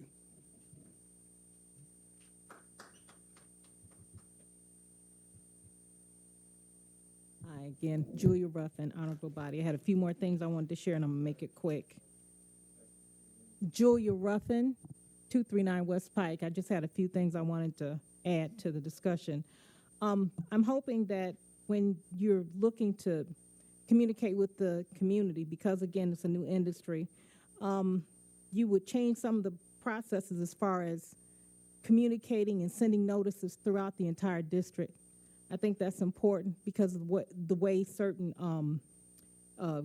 neighborhoods are situated, and certain things are being considered with this new industry.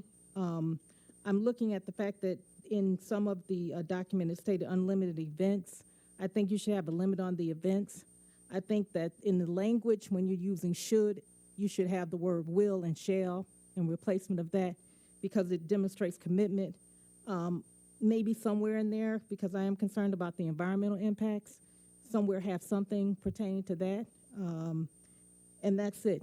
Thank you.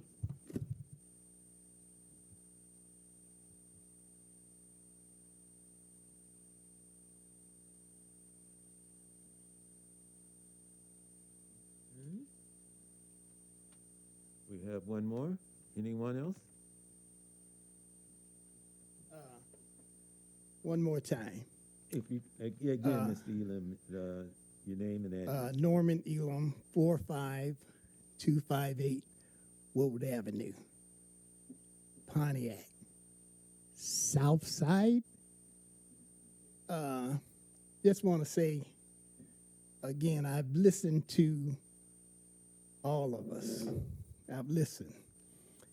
And for years, me as a business person have tried to get downtown, wanted to get downtown, but there always have been roadblocks. I was around when, I don't want to go back too far, I'll tell how old I am, back when Holland and them had things going. You know, tried to get down there, Mayor Holland at the time. They were giving away buildings for $1 and all this business, but never included us. And I'm listening tonight, how many Pontiac residents have property in the downtown area? How many? And when I say resident per se, somebody who lives here. When you go home, that's good. Now I'll say, how many minorities? And I will include women also. There it goes again. We excluded out. Now we're saying, bring all the business back to Pontiac, and it keeps me out again. I refuse.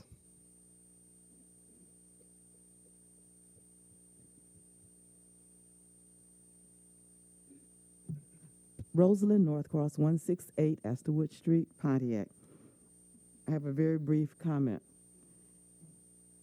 It looks like there are going to be 3 overlay districts at least, and there's been a lot of discussion about how fair or unfair that may be to some people and not to other people.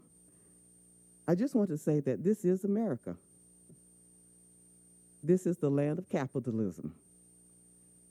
Competition is the American way.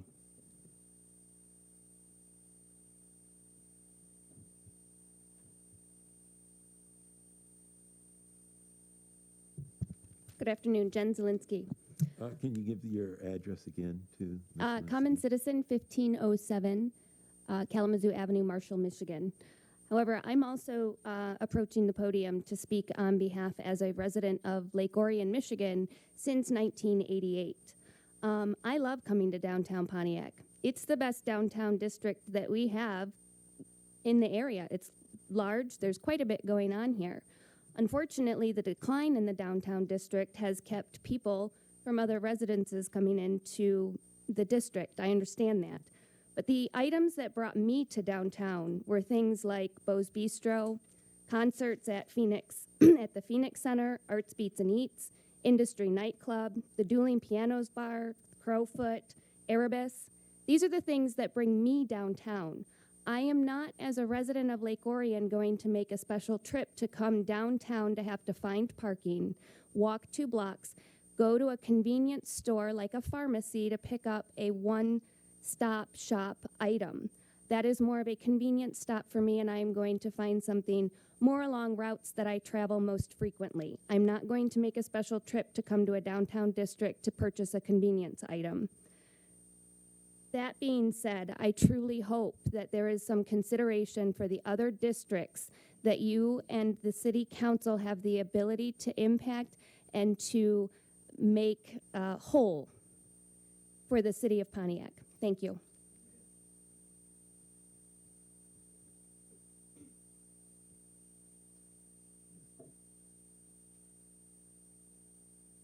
Okay. Do we have anyone else who wishes to make a comment or ask the question? Okay. My name is Larry Jasper, Medic Investments, 265 Marble, Bloomfield Hills, 6 blocks from here. The point I think that everyone here is saying, they're saying it over and over again, is real simple. They all want to be part of it, and they want to be included instead of excluded. And so when you're looking at the overlay on the south end, include everybody, give everyone the same opportunity to compete. On the point of downtown, you need to include them in the infrastructure. And that could be part of the marijuana licenses. The services rendered to the marijuana licenses could be done by the city and private investors. And this would benefit everybody because they would be shareholders, they would get dividends, and utilities generated a decent amount of money. So if you really want to include everybody, this needs to be brought up, and I'll bring it up to the council and the mayor on this in the future. But when it comes down to, and I have, but I'll do it again, when it comes down to the marijuana licensing and planning, plan it for the city and everybody to be included in the process. I think the gentleman said it right. Who is in downtown? Certainly isn't Pontiac. Everybody else. And this is supposed to be for the citizens of Pontiac. You want to bring it back? Put something down there that people want to come see. They're not going to do it for smoking a marijuana joint. They can do that already, and they already do. Thank you.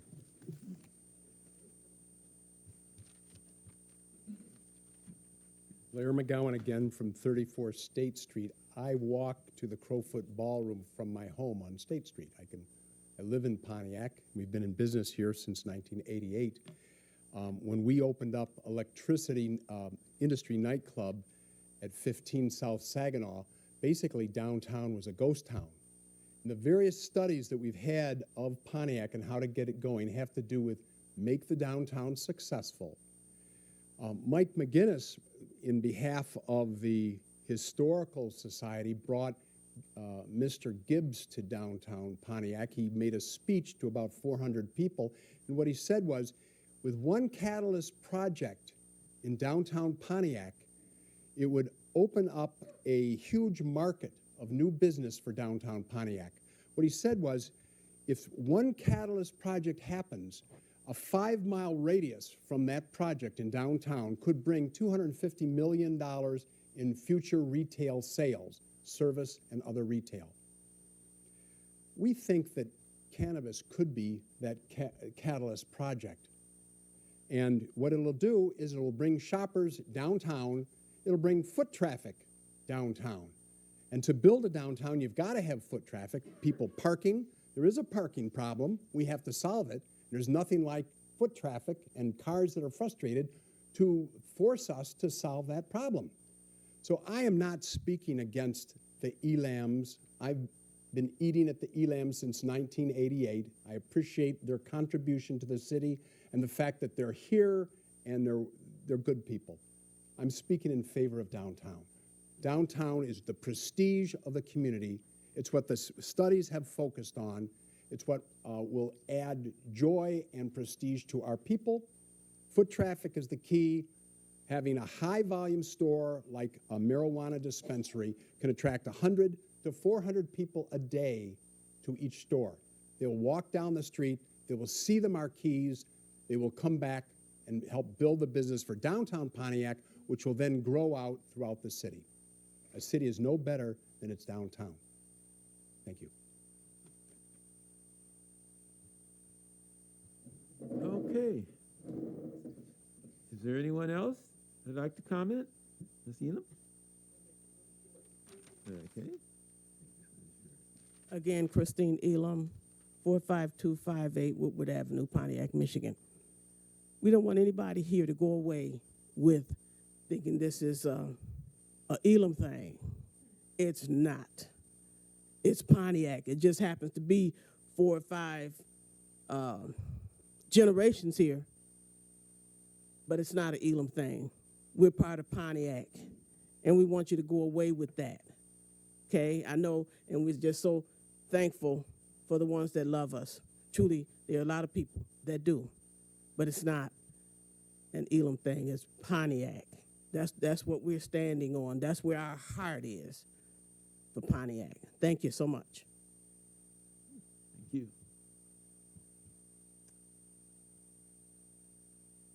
With that, any other comments? Anyone who's not spoken once? At least once? Okay, with that, I'm going to close public hearing.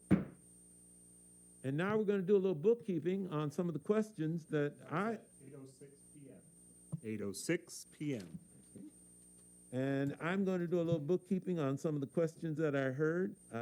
First one is from Mr. Bay. It was what percent of minorities are involved in the marijuana business, if I got that one correct? And if I could just assist, Chair, those regulations are part of the municipal code the City Council is considering. I do not believe that those are part of the zoning code at all. Is there anything to address regarding that question, Mr. Kalani?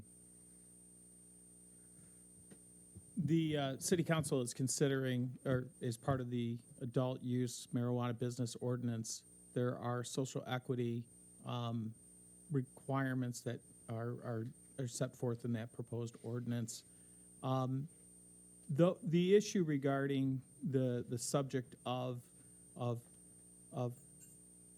requiring a certain percentage of minority or residents or in that way is the subject of quite a bit of federal litigation.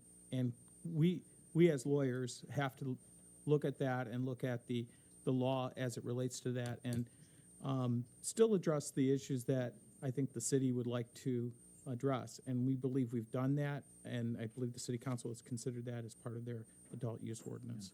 And for the zoning legislation, there, while the legislation regarding those are in the city council municipal ordinance that's being considered, the zoning code does specify 18 regular retailers and 6 that are social equity retailers. So, but those classifications with the zoning code are more a function of what allocation through the districts that are permitted, and solely that. Okay, so next question I have is from Ms. Daniels, and it is, how will businesses be held accountable to make sure they are doing what they said they will be doing?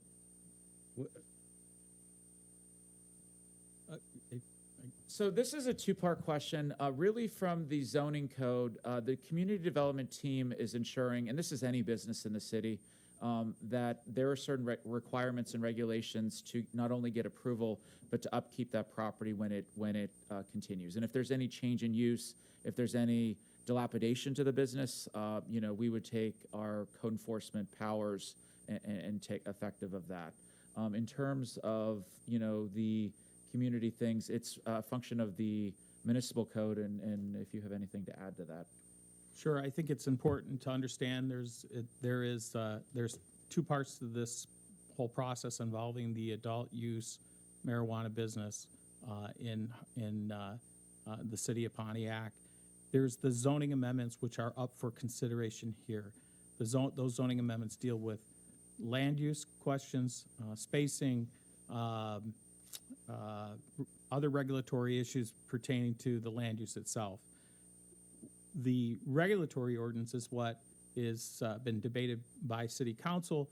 That is the ordinance that authorizes the adult businesses to exist in the city and regulates those, how the number of permits for certain types of businesses, like the social retailers and social equity retailers, as well as Class A micro businesses. There's limitations and that's a policy decision of the city council. So some of the questions, as Mr. Yandrick has indicated, really relate more to, and questions that have been presented tonight do certainly relate more to the, in some ways, to the regulatory ordinance versus the zoning ordinance itself. Along that same line, I have a question from Mrs. Northcross. Okay. Neighborhood organizations. What constitutes a neighborhood organization? Again, that is set forth in the regulatory ordinance. I can address that. It's part of the application process for a permit, and it's one of the items that the applicants must identify and receive points in terms of the competitive the competitive process related to the issuance of the permit.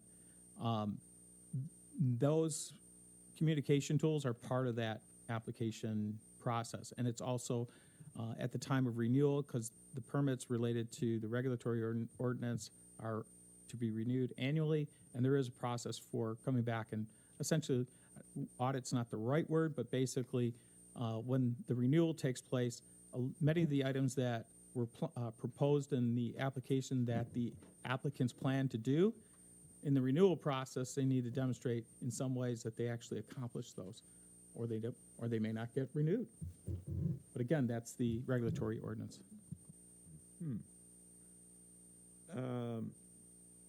Then from Mr. Elam, the questions, 3 questions. How many Pontiac residents have property in downtown? How many minority owners have property in downtown? And how many women owners have property in downtown? I'm not sure that we have a hard count on that, but I think in part of future analysis, if Planning Commission feels that it's necessary, we can include census information, because that is really the most reliable source to provide that, as it comes to census data. Now, those are all the questions that I captured. If I'm missing something, someone speak up if you're still here.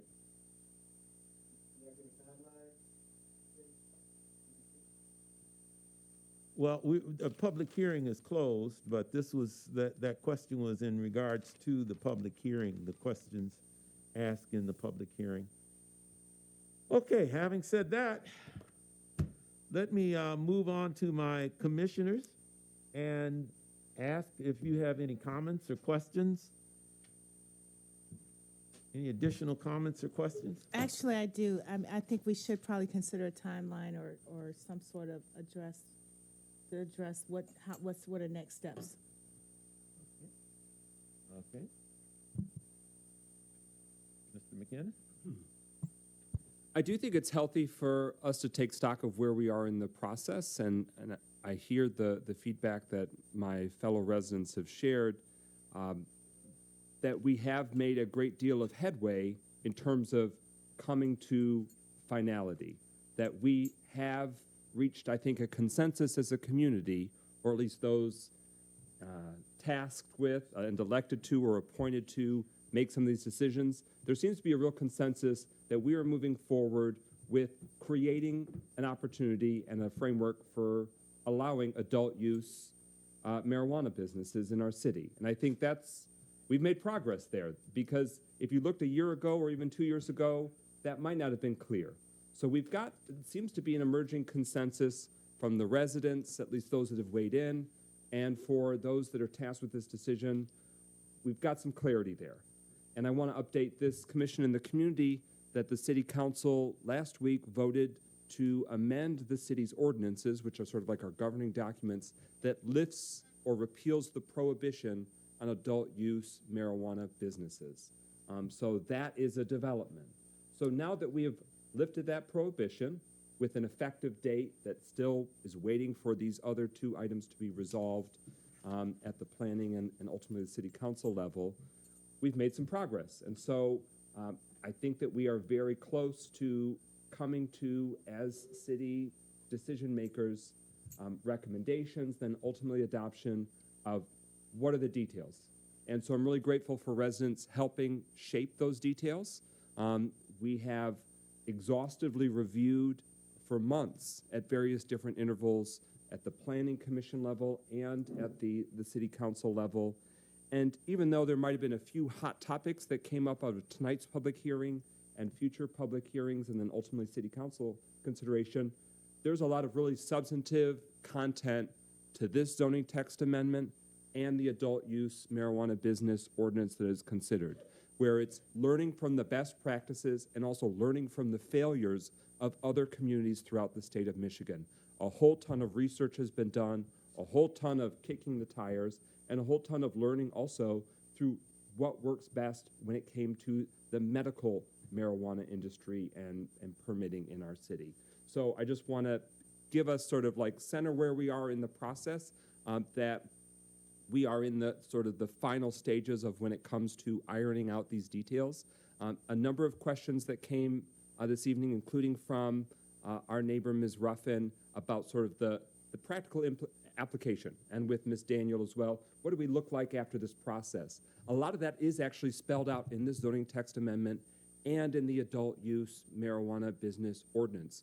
It very intentionally tries to look at, okay, with this and for all businesses, but specifically this business, what are we doing to make sure that the lighting isn't really oppressive and doesn't really drown out the surrounding residential areas? Or what are we doing in terms of landscaping requirements? What are we doing in terms of all of those nuances that might be really especially important for this particular type of land use or business use? So your questions and your feedback make sure that we are kicking the tires one final time to make sure the language is as tight as possible and that the finished product is as solid as possible for us residents of and taxpayers of Pontiac and property owners to capture us all. And so I just wanted to celebrate that because I too would have loved for this to have been handled years ago. I too would have loved for this to be free of any prospective fallout or litigation or challenge or stymieing. And so we're always going to try and make this as solid as possible. And we are dealing with the reality as it is. And we are also dealing with the landscape of where we are right now. And I'm grateful for this body, this community, and the body that will hear this recommendation when we make it, the City Council, that it seems to be there's a shared commitment to get it done as strong as possible, and we're just working out those final nuances as we approach that finish line. Ms. Johnson, any comments, questions? Mr. Haley? No comments or questions from me. I do have a couple of items. One, something that resonated, and I believe this is more in the adult use ordinance, but it is talking about the requirements for receiving a license, the neighborhood education plan, and the verbiage in that plan talks about that there should be communication with neighborhood organizations as part of the city clerk considering the overall plan and awarding points for different portions of requirements, how well the plans were met by the applicant. And I'm bothered that the word should is used in terms of communicating and being in that neighborhood. And I really feel that word should be shall, number one. And two, I have also raised the question about what is a neighborhood organization? Because that, again, is spelled out as one, in the application process and also in the renewal process. And I think having some safeguards in place to make sure that businesses can measure the tone of the community, how they're operating, the community at the same time can understand the business, I think that's very important. But right now, I think there are, I'm really in question, what is a neighborhood organization? And I feel the verbiage should say shall as opposed to should. Now, another item. I really want to welcome and thank everyone for coming out tonight in all of this weather and sharing your thoughts. This is the type of discourse and information sharing that really is needed, that we need to have all of our residents involved. I know sometimes people are saying, they'll never listen to me or this or that, or I voted 5 years ago and look what happened. You know, democracy is kind of a process like driving a car. I mean, you get a car going down even a straight road, take your hands off the wheel. Don't do anything. And that car continues to move. It'll wander to the right, it'll wander to the left.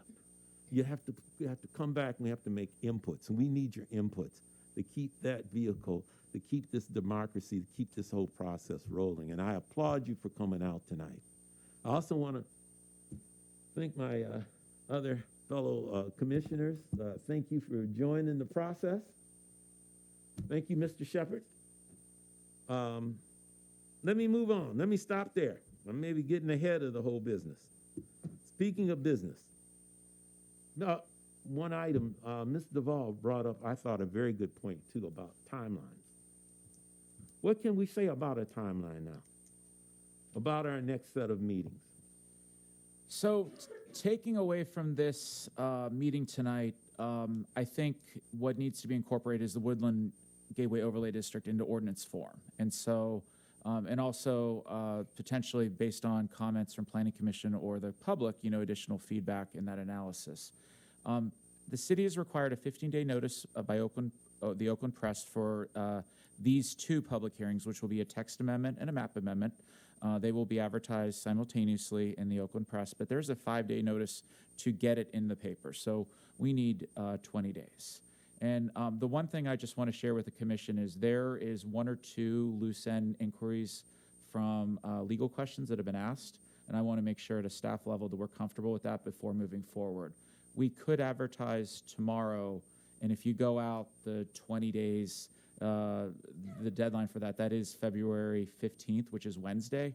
While I think we just want to make sure that we have a solid ordinance going forward and mitigate any risk of litigation. So, I would ask for some additional time, but I'm also willing to hear out Planning Commission, whether you would like to move it for a special meeting sometime in February or do it at the regular meeting at the first Wednesday in March, which is March 1st. So. Having said that there's basically 20 days, hard days, within that time period, will you have enough time to allow at least 5 days for the council members to have the final product to review before the meeting?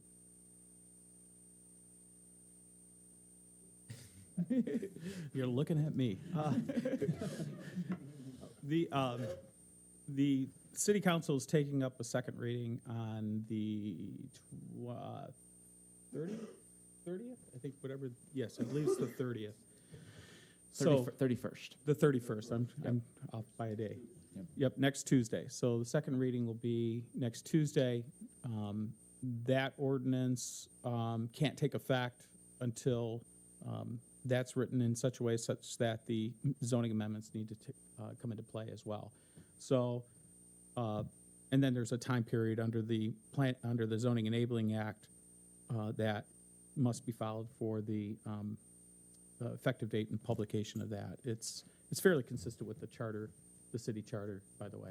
So, the timing wise, you can, if you're going to publish the notice for 15 days to take into consideration an additional public hearing with regard to this ordinance as well as the new overlay district and text amendments.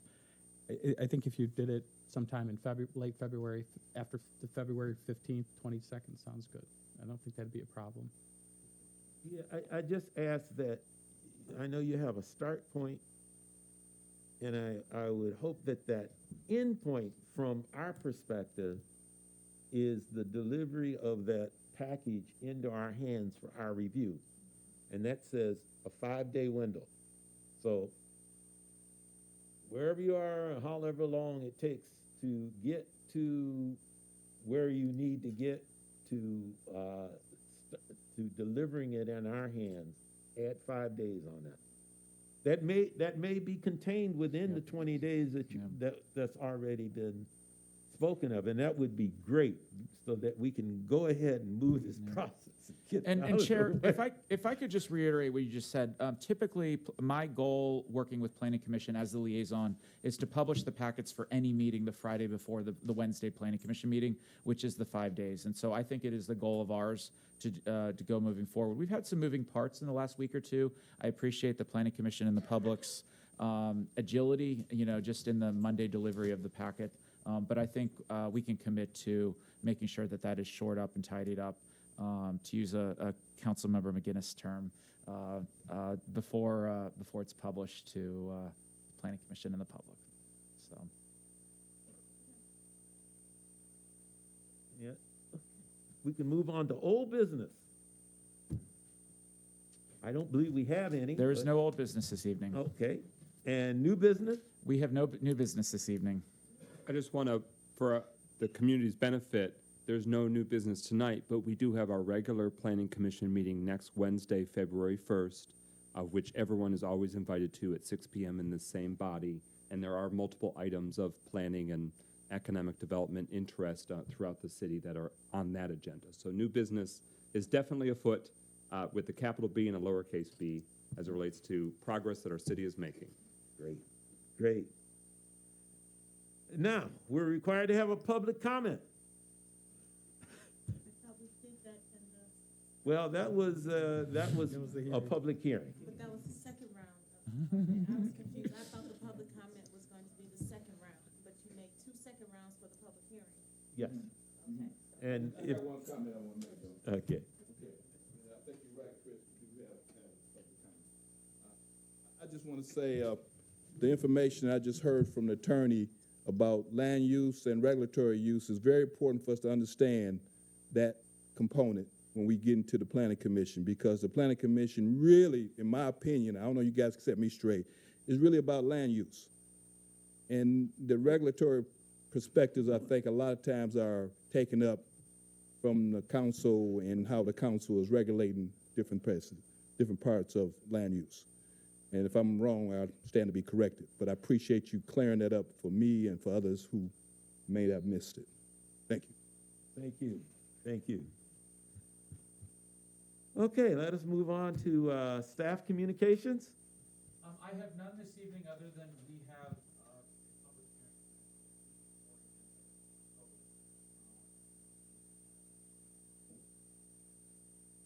Great, great.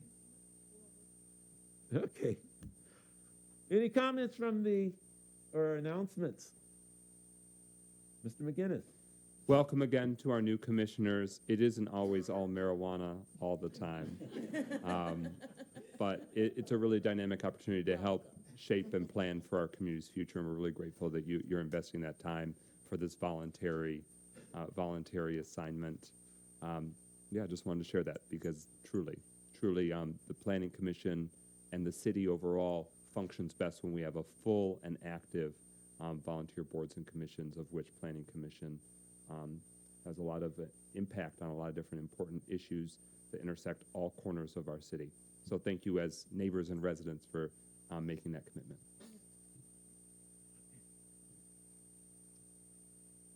Okay.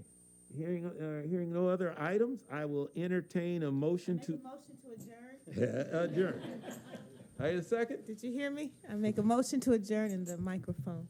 Do I hear a second? Second. Meeting adjourned. Woo! No roll call Thank you all. necessary. The vote was unanimous. Aye, aye, aye, aye.